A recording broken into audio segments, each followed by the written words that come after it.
민수기 15장 27절부터 41절까지의 말씀, 저 한 절 여러분 한 절 번갈아 읽겠습니다. 제가 먼저 27절 읽겠습니다. 만일 한 사람이 부지 중에 범죄하면 1년 된 암염소로 속죄제를 드릴 것이요, 제사장은 그 부지 중에 범죄한 사람이 부지 중에 여호와 앞에 범한 죄를 위하여 속죄하여 그 죄를 속할지니 그리하면 사함을 얻으리라. 이스라엘 자손 중 본토 소생이든지 그들 중에 거류하는 타국인이든지 누구든 부지 중에 범죄한 자에 대한 법이 동일하거니와 본토인이든지 타국인이든지 고의로 무엇을 범하면 누구나 여호와를 비방하는 자니 그의 백성 중에서 끊어질 것이라. 그런 사람은 여호와의 말씀을 멸시하고 그의 명령을 파괴하였은즉 그의 죄악이 자기에게로 돌아가서 온전히 끊어지리라. 이스라엘 자손이 광야에 거류할 때 안식일에 어떤 사람이 나무하는 것을 발견한지라. 그 나무하는 자를 발견한 자들이 그를 모세와 아론과 온 회중 앞으로 끌어왔으나 어떻게 처치하는지 지시하심을 받지 못한 고로 가두었더니 여호와께서 모세에게 이르시되 그 사람을 반드시 죽일지니 온 회중이 진영 밖에서 돌로 그를 칠지니라. 온 회중이 곧 그를 진영 밖으로 끌어내고 돌로 그를 쳐 죽여서 여호와께서 모세에게 명령하신 대로 하니라. 여호와께서 모세에게 말씀하여 이르시되 이스라엘 자손에게 명령하여 대대로 그들의 옷단 귀에 술을 만들고 청색끈을 그 귀의 술에 더하라. 이 술은 너희가 보고 여호와의 모든 계명을 기억하여 준행하고 너희를 방종하게 하는 자신의 마음과 눈의 욕심을 따라 음행하지 않게 하기 위함이라. 그리하여 너희가 내 모든 계명을 기억하고 행하면 너희의 하나님 앞에 거룩. 함께 읽겠습니다. 나는 여호와 너희 하나님이라. 나는 너희의 하나님이 되려고 너희를 애굽 땅에서 인도해 내었느니라.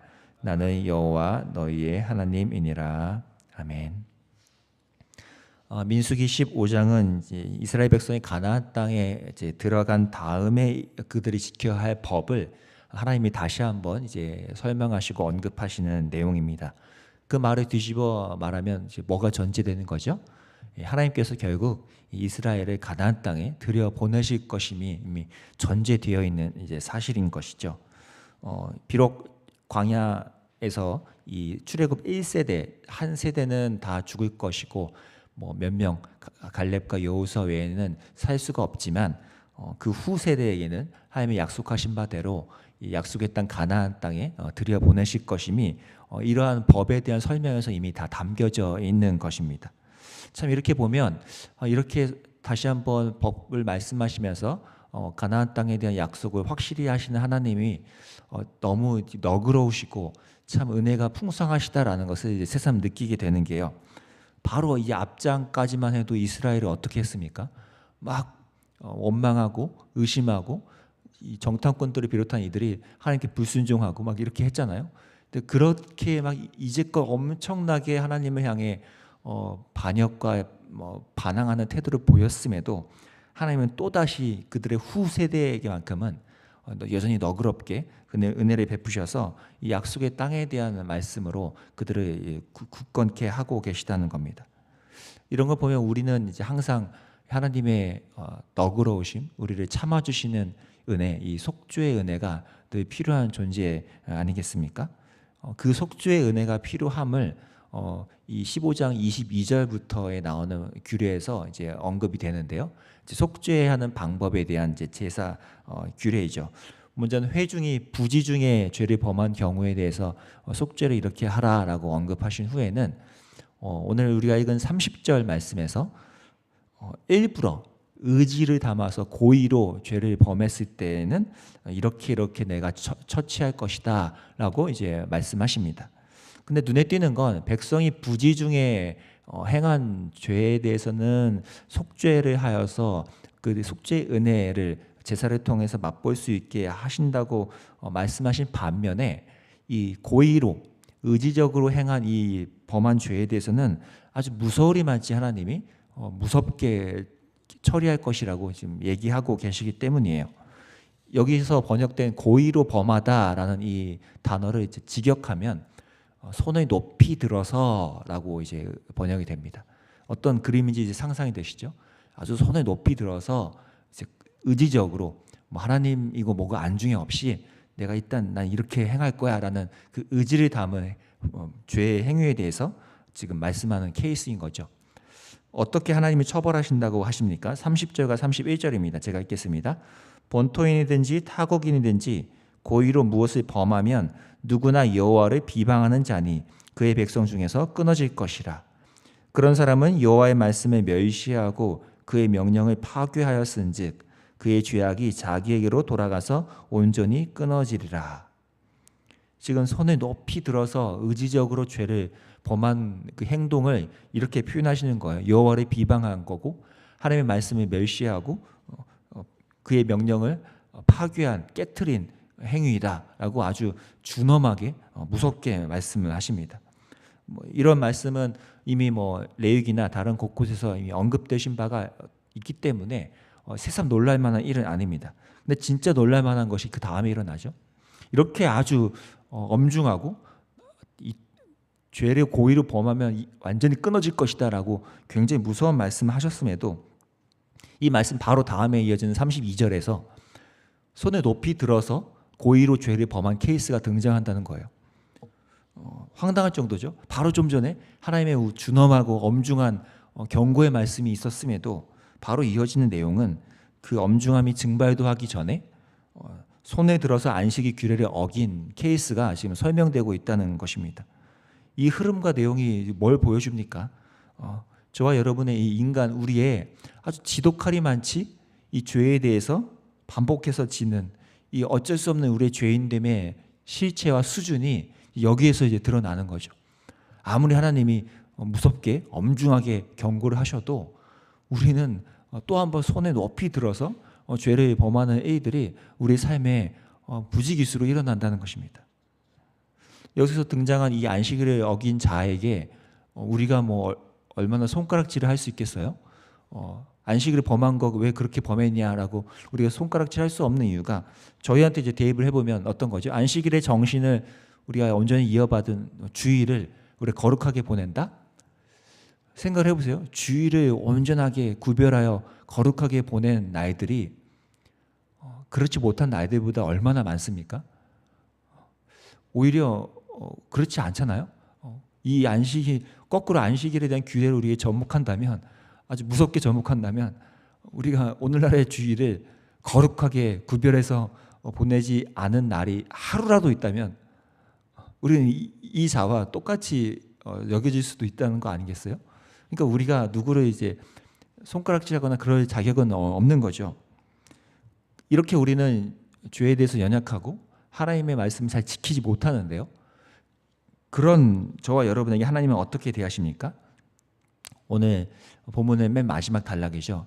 이 37절 이하에 나오는 하나님의 이 애틋하고도 섬세한 사랑으로 우리를 대하시는 것을 다시 만나게 되는 겁니다. 어떻게 하시나요? 막 되게 뜬금없는 구체적인 지침이잖아요. 너희가 이제 옷에다가 끝에 옷자락에 술을 매달아서 그걸로도 안 되니까 떨어질 수 있으니 거기에 청색 끈으로 이게 잘 묶어서 단단히 해서 그 잘 보이게 해라. 그렇게 해서 그것을 보면서 하나님에 대한 것을 기억을 하게끔 하시는 거죠. 마치 왜 우리가 유치원 다니는 꼬맹이들이나 어린 자녀들을 외출시킬 때 이렇게 잃어버리지 않게 목걸이를 이렇게 매준다든지 이렇게 하면서 이렇게 되게 세심하게 잘 갔다 와 이렇게 하면서 뭘 보내는 것 같은 그런 지금 세심함이잖아요. 39절에서 그 마음을 이렇게 표현합니다. 이 술은 너희가 보고 여호와의 모든 계명을 기억하여 준행하고 너희를 방종하게 하는 자신의 마음과 눈의 욕심에 따라 음행하지 않게 하기 위함이라. 그러니까 이런 지침을 지금 하나님이 직접 스스로 아이디어를 내셔서 섬세하게 이스라엘 백성에게 알려주시다는 것입니다. 구체적으로 그렇게 해서라도 이스라엘이 하나님의 백성답게 하나님이 기억하며 살 수 있도록 이렇게 배려하신다는 거죠. 사랑의 깊이와 정도에 따라서 그 세심함의 정도는 항상 비례하지 않습니까? 사랑이 깊어질수록 그 세심함이 되게 깊어지잖아요. 지금 이 말씀만 보면 하나님이 지금 이스라엘을 향해서 얼마나 그 사랑의 깊이가 깊은 것인지, 얼마나 세심하게 그들을 대하고 계신지를 우리가 잘 느낀다는 것입니다.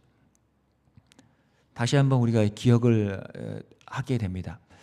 하나님의 사랑이 우리한테 얼마나 세심하고도 깊은 것인지.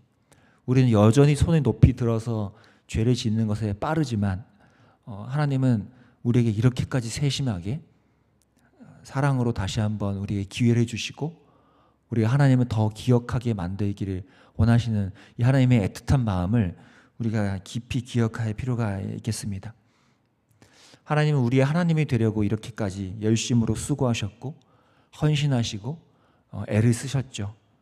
우리가 우리 측에서 먼저 하나님이 우리의 하나님 되달라고, 우리의 구원이 되달라고, 우리 편이 되달라고 하기도 전에 하나님이 먼저 자원하셨습니다.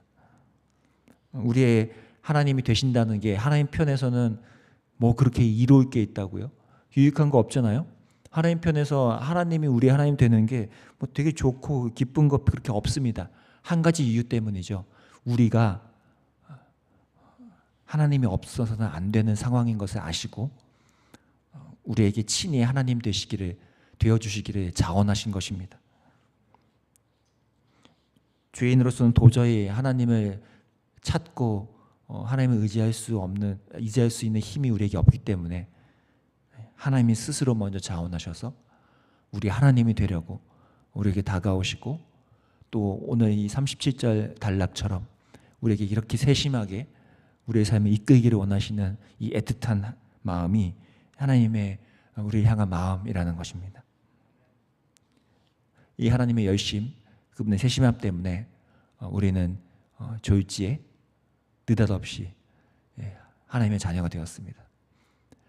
이 하나님의 사랑이 우리에게 얼마나 세심하게 다가오는지를 오늘 하루 깊이 좀 만끽하시고 나는 자꾸 손을 높이 들어서 죄에 가깝게 나아가는 때가 많지만 그럴 때마다 이렇게 옷에 단을 달아주듯이 하나님이 우리의 마음을 어떻게 다시 이끌기를 원하시는 그 하나님의 세심함을 떠올리시고 또 더 뚜렷한 건 눈에 보이지 않지만 성령께서 우리 안에서 내주하시면서 죄를 가까이 가지 않게 우리를 날마다 이끄시고 이 하나님의 세심함을 우리에게 떠올려 주신다는 것을 우리가 다시 한번 기억하면서 성령 하나님과 오늘 하루를 깊이 동행하시는 여러분 되시기를 간절히 기도합니다.